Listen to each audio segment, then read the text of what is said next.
Okay, so let's start the session. So hey everyone, today we are going to have one of the most amazing guests out there. That is Neerja. She is a LinkedIn SD intern and also she was a DRDO research intern too, right?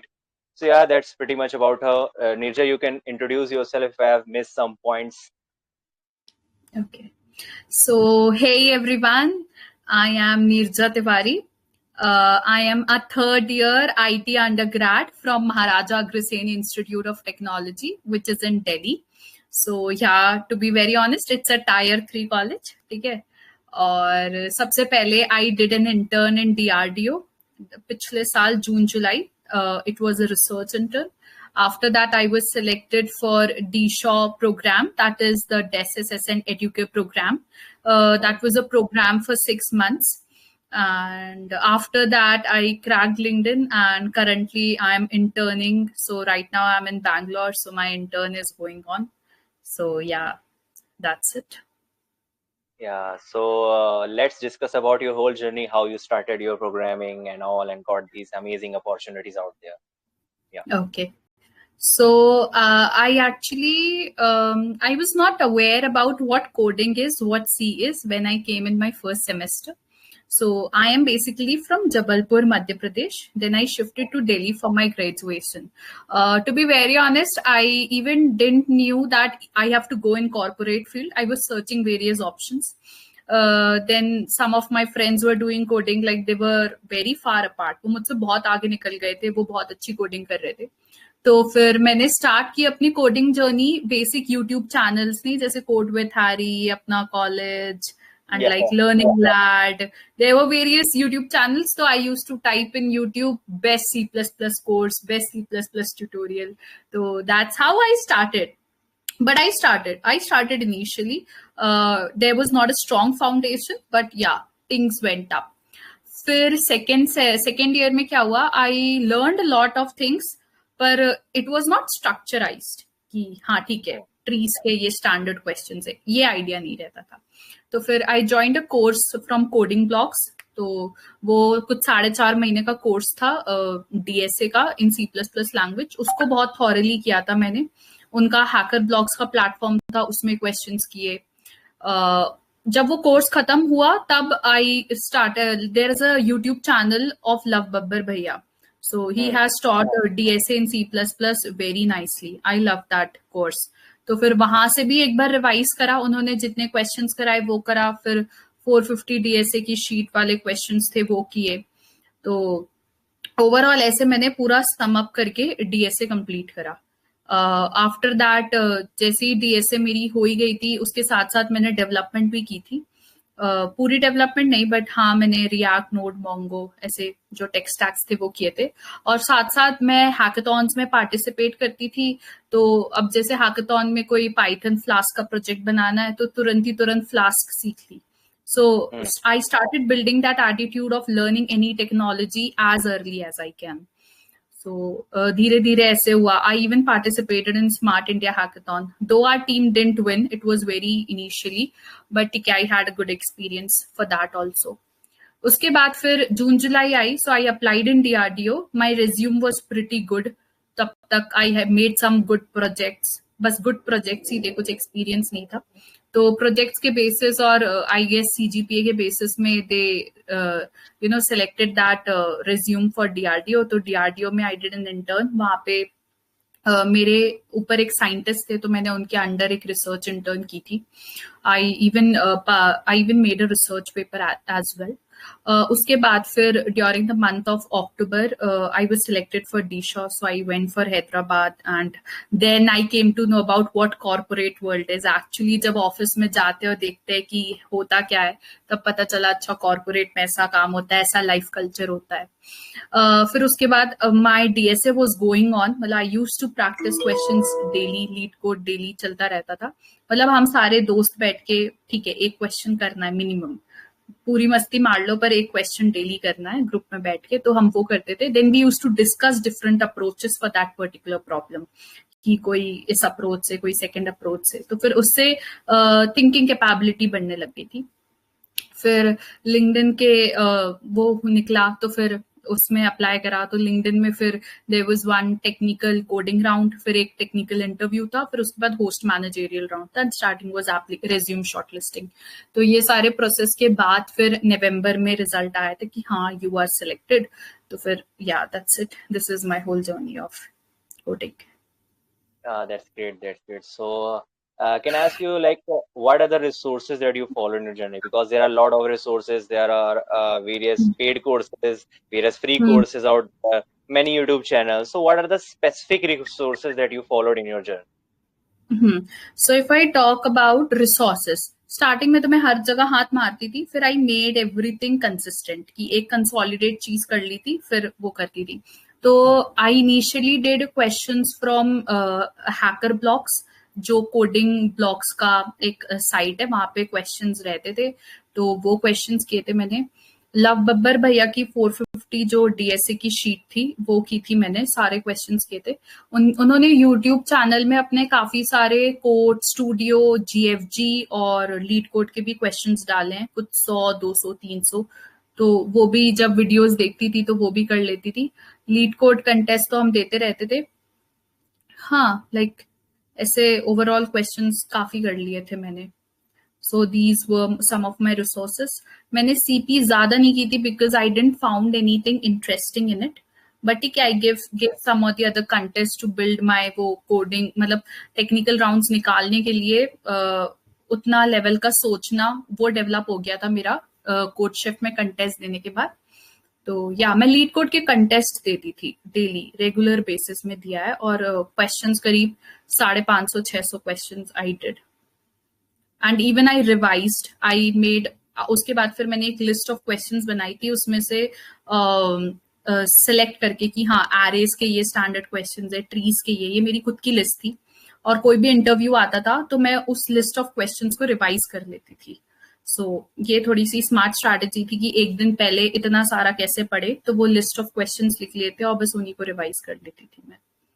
सो या तो आपने main problems क्या face करी अपनी journey में, कि आपने बहुत प्रिपेयर किया, बहुत सारे इंटरव्यूज में गए, तो मेन प्रॉब्लम्स क्या रहे आपने जो फेस की? सबसे पहले तो गाइडेंस की प्रॉब्लम थी। इतना गाइडेंस नहीं था, मतलब I started from very scratch. मुझे अगर कोई बता देता कि ये कर लो ये कर लो हो जाएगा, तो वो मेरी जर्नी ज्यादा आसान हो जाती। मुझे लगता है कि जो 3 आज जहां मेरा सिलेक्शन हुआ बस वही पॉजिटिव रिजल्ट है, बाकी जहां जहां अप्लाई करा है सारा रिजेक्शन ही मिला है। तो फिर आई थिंक सो कि आई वुड से पहले तो गाइडेंस, यू गाइज हैव जो भी ज्वाइन किए हैं, you guys have a very good, that Kshitij is doing so good initiatives. तो फिर like सही है, तुम लोग को गाइडेंस मिल रहा है। तो like गाइडेंस की कमी थी। उसके बाद आई वुड से कि मेरी तैयारी स्ट्रक्चर्ड वे में नहीं थी। Like I was doing lot of things, बहुत नॉलेज आ गया था, बट ये कहते हैं ना एक रोड मैप होता है, वो नहीं था। फिर वो सेकेंड ईयर के बाद रोड मैप आया है। स्टार्टिंग में I use to make resume of 3 pages, didn't knew कैसे रेज्यूम बनाना है। So that was also a very big challenge. I बहुत मतलब my journey was from very scratch, वो धीरे धीरे धीरे धीरे करके आगे गई है। फिर उसके बाद आई केम अप टू ओवरलीफ। मेरे सीनियर ने बताया ओवरलीफ में टेम्पलेट्स है, उससे अच्छा एक स्ट्रक्चर्ड 1 पेज रिज्यूम बनाओ, तो आई शिफ्टेड टू दैट। उसके बाद हाँ, मैंने कनेक्शंस बहुत बनाए लिंक्डइन में, मतलब even if you guys see I have 5000 plus connections. तो आई यूज टू डीएम, मतलब करीब मैं 50 लोग को डीएम करती थी तो 5 लोगों का आता था कि अच्छा you edit this thing in your resume. तो फिर मैंने काफी कनेक्शंस बनाए लोगों से। I even connected with Kshitij through LinkedIn only. So तो ऐसे मेक कनेक्शंस इन लिंक्डइन, लोगों से पूछो, बात करो कि what amendments you should make, क्या एड ऑन करना चाहिए रिज्यूम में, क्या नहीं करना चाहिए, are you going on the right path या नहीं। बिकॉज लोग पढ़ते तो हैं but feedback is also very essential. तो आई गेस मुझे ये सारे चैलेंजेस मिले। और when I used to solve DSA problems तो फिर होते नहीं थे, ब्रेन स्ट्रॉमिंग करनी पड़ती थी, उसमें भी टाइम देना पड़ता था एक एक क्वेश्चन को। फिर वो धीरे धीरे हुआ। उसके बाद फिर आई वुड से कि टायर 3 कॉलेज है तो इंटर्नशिप अपॉर्चुनिटीज नहीं आती थी कॉलेज में, सारा ऑफ कैंपस अप्लाई करना पड़ता था। So this was the biggest challenge कि एक रिज्यूम सेलेक्ट होने में ही इट टुक 1.5 years। उसके बाद फिर एक रिज्यूम सेलेक्ट होता है, तब तुम फिर सोच सकते हो कि अच्छा होस्ट मैनेजरियल राउंड तक जाना है, and after that selection. So biggest challenge is that off campus. LinkedIn में they have selected only 14 SD interns all over India. Like कुछ 29-30 सिलेक्ट किए हैं, उसमें से कुछ 14-15 लोग SD हैं केवल. सो वो उतने मास कंपटीशन में 14 वो करना क्रीम लेयर, तो that was also very tough. और बाकी जो मेरे जितने मतलब जो फ्रेंड्स सिलेक्ट हुए हैं लिंक्डइन में, they are all from cream layer, IITs and ITs. So that was the biggest challenge for me. So resume लो का बहुत सारा शॉर्टलिस्ट नहीं होता, right, as you already said. तो ऐसा क्या हमें रेज्यूमे में सुधार करना चाहिए कि हमारा शॉर्टलिस्ट हो जाए ये? Okay, so first of all resume को बहुत फॉर्मल रखना है और एक पेज रखना है. कोई भी कलर रेज्यूम नहीं बनाना है. People make resume in canvas also, that's also good, ठीक है, but I would prefer overleaf में जाओ. वहां बहुत सारे टेम्पलेट्स मिल जाएंगे. You can choose any template आप अपने विश के हिसाब से. और फिर वहां पे template wise they have divided education, skills, projects, work experience, any cultural activities और सर्टिफिकेशंस अकॉर्डिंगली, ठीक है. तो don't bluff in your resume. नहीं भी आता है तो भी लिख दिया, डोंट ब्लफ. जितना आता है उतना लिखो, बिकॉज होस्ट मैनेजरियल राउंड और बाकी सारे राउंड्स में पता चल जाता है, इंटरव्यूअर सब ले लेता है आपकी. तो जितना आता है उतना ही लिखें, बेशक कम लिखें. And try to make some good projects, like at least 2 अच्छे प्रोजेक्ट्स हो जाएं, और उन प्रोजेक्ट्स के बारे में आपको सारा पता हो, सारा नॉलेज हो उन प्रोजेक्ट्स के बारे में, उनको डालो, उनका सोर्स कोड गिटहब लिंक डालो. और ऐसी बड़ी बड़ी लिंक मत डालो, HTTPS, उसमें शॉर्ट लिंक डालो, so it looks much more good. And try to add some work experiences. Now people से हमारे तो वर्क एक्सपीरियंस ही नहीं है. तो फिर स्टार्टिंग में जब आप इनिशियल डेज में रहते हो कॉलेज के, तो अगर आपने कोई सोसाइटी ज्वाइन की है, जैसे I was a part of my placement cell और कोच शेफ कम्युनिटी ज्वाइन की थी, तो कुछ था ही नहीं एक्सपीरियंस, तो I used to write that only. उसके बाद even I taught English in lingo Q for about 3.5 months. So it was starting as a passion. I joined that thing. So I even wrote in my resume that I am teaching 100+ students in English. I didn't knew कि लिखना है, technical resume में नहीं लिखना, but लिख दिया था कि कुछ experience ही नहीं है. तो वो बहुत first second semester की बात है. Don't do this. This is very wrong. हाँ, तो मतलब even if you have joined some communities or did anything as a part of your experience, do mention that. और फिर आप जब आगे जाते रहते हो, एक्सपीरियंसेस आते जाते, तो उनको आप एड ऑन कर लो. और whatever project you write ना, तो उसके बारे में डिस्क्रिप्शन दे दो, 1-2 बुलेट पॉइंट्स में, like what all tech stacks are there, what your project does. So this is also important. And जब आप एजुकेशन डालो तो मेक श्योर वो एक डिसेंडिंग ऑर्डर में, लाइक पहले कॉलेज का नाम, फिर 12th school and then 10th school. So like these are things. Okay, so guys, आपको जिसको भी क्वेश्चन पूछना हो आप हैंड रेज कर सकते हैं, राइट, और मैं आपको माइक एक्सेस दे दूंगा. तो उससे पहले आप तब तक प्रिपेयर करो जिन्होंने नहीं सोचा है, और जिन्होंने प्रिपेयर कर लिया है मैं आपको दे दूंगा. तो उससे पहले बस लास्ट क्वेश्चन मैं अपना पूछ लूं कि आपने बहुत सारे इंटरव्यूज दिए, राइट, तो इसमें इंटरव्यूज में आप क्या टिप्स देना चाहिए कि इंटरव्यूज में ऐसे क्या करना चाहिए, क्या नहीं करना चाहिए, दोनों? Okay, so like if I talk about technical interviews, so like that interviews generally goes around 40 to 1 hour, depending upon how much time interviewer wants to take. वो क्वेश्चंस टेक्निकल डिपेंड कर जाते हैं. जैसे DSA क्वेश्चन, मतलब मान लो DSA question है, तो अगर आपको इंटरव्यूअर कोई भी क्वेश्चन देता है, तो उसको सबसे पहले पार्ट्स में ब्रेक करो. What actually interviewer wants from you.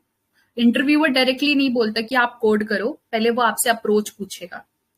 फिर वो जब आप सबसे पहले उसको ब्रूट फोर्स बताओ, फिर उसका एक ऑप्टिमाइज बताओ, फिर एक और ऑप्टिमाइज बताओ. सो लाइक ऐसे से ग्रो अप होते जाते हैं आपके approaches. And if you found your approach quite good, time complexity, space complexity सही लगती है उसको, then he tells you to code, then you code it. जाते ही साथ मत कोड कर देना. Tell him about your approach, what you are thinking about, and be open. बात करो उनसे. don't take them as your teachers, but take them as your colleagues or friends. Like they are there, you need to be interactive with them. Don't be silent. वो बोल रहे हैं, उनका reply करो. नहीं आता तो tell them, sir I revise on this. So always be positive in your words. So those who have prepared their question, they can ask. I will give you mic access, right, guys? Okay, Parth and Iza are going to ask a question. Okay, Parth, ask. Hello. Hello. Hey Parth. Hello दी. मैं BPIT college से हूँ, IP university. Okay, nice. मैं अभी first year में हूँ, second same okay. में. तो मेरा क्वेश्चन था, जैसे सी प्लस प्लस डीएसए के अपार्ट फ्रॉम दिस मेरे को फ्लटर डेवलपमेंट में इंटरेस्ट है थोड़ा. किसमें इंटरेस्ट है आपको? फ्लटर डेवलपमेंट में. अच्छा, ओके, नाइस. हाँ, तो मैं ये पूछ रहा था कि जैसे फ्लटर डेवलपमेंट होगा तो उसमें थोड़ा बहुत डीएसए काम आता है, जितना मैंने रिसर्च करा है. जैसे अगर मैं सेकंड ईयर के एंड में या थर्ड ईयर में एसडी इंटर्नशिप्स लूंगा तो डीएसए और प्रॉब्लम सॉल्विंग के अलावा उनमें क्या क्या पूछते हैं, लाइक जो कोर सब्जेक्ट्स होते हैं उनसे भी क्वेश्चंस पूछते हैं, या फिर ओनली इट इज डीएसए और problem solving? Okay. So like it depends parts, so it depends on company to company. वैसे इंटर्न्स में they usually ask DSA related questions. मैंने कम जगह देखा है कि ऑपरेटिंग सिस्टम वगैरह पूछ रहे हैं, बट हाँ, you should have some knowledge in it also. मैं ऐसा नहीं करूंगी क्योंकि मैंने भी कोर सब्जेक्ट्स की तैयारी की थी. डीबीएमएस ऊप्स वगैरह तो कॉलेज के सेमेस्टर में ही पढ़ लिया था, और उसके बाद फिर ऑपरेटिंग सिस्टम की अलग से मैंने तैयारी वगैरह की थी. But if I talk about मेरे जितने इंटरव्यूज हुए थे तो उसमें जो टेक्निकल राउंड था that was specifically related to my DSA questions. But हाँ, जब आप जॉब प्रोफाइल देखते हो तो आप पढ़ लेना कि व्हाट इट एक्चुअली वांट्स. अगर उसमें लिखा है कि कोर्स सब्जेक्ट्स चाहिए तो do prepare as well. Okay, thank you. Thank you. Okay, so anyone else wants to ask Com or anyone?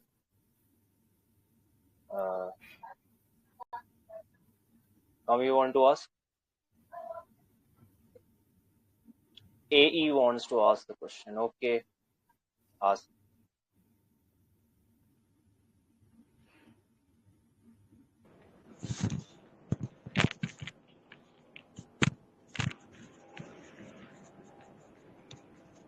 Hello, you can ask the question, buddy.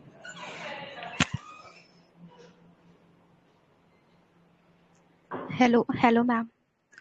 Hi, what's your name? Hi, ma'am. My name is Nancy. Okay, nice. Ma'am ma'am जैसे कि किसी भी interview या फिर किसी भी मतलब अगर कहीं भी हमें अपना प्रोफाइल मतलब लगाना है या फिर किसी भी इंटरव्यू में पार्टिसिपेट करना है, तो मतलब क्या क्या अप्रोच होनी चाहिए हमारे ऊपर, मतलब हमारे अंदर की मतलब क्या क्या चीज़ हमें आनी चाहिए कि हम सेलेक्ट हो जाएं, मतलब बेसिक स्किल्स क्या क्या डेवलप हो जाए हमारे अंदर. ओके, मतलब आपका ये क्वेश्चन है कि बेसिक स्किल्स क्या आज के कॉर्पोरेट वर्ल्ड को चाहिए. यस मैम, जिससे मैं मतलब हम यूनिक दिखें, हम लोग हम यूनिक दिखें. Nice question. आप सबसे पहले तो अपना डीएसए करो. मेरे से कोई भी पूछता है मैं बस उससे यही कहती हूँ कि डीएसए कर लो. डीएसए कर लोगे आधा काम हो जाएगा तुम्हारा. ठीक है. उसके बाद जहां पे भी आपका इंटरेस्ट हो, डेवलपमेंट में हो, मशीन लर्निंग में हो, जहां भी हो, आप उसमें अपना इंटरेस्ट देखो और उस चीज को सीख लो. और क्योंकि उसी डेवलपमेंट के फील्ड से आपके प्रोजेक्ट्स बनेंगे. ठीक है. तो आप जब वो सीखोगे तब आपके 2 प्रोजेक्ट्स बनेंगे. एंड आई थिंक कि इसके साथ साथ अगर आप अपना कॉलेज की पढ़ाई थोड़ी एवरेज तक अच्छे से कर रहे हो तो आपके कोर सब्जेक्ट्स भी ठीक ठाक रहेंगे. तो like this is sufficient to sit in any company. Okay, ma'am. Thank you, ma'am. Fine. So, any more questions, or we can close the session, right? If there are no more questions.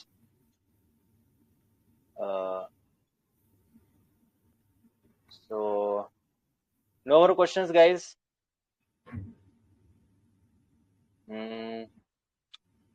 Okay, so thanks.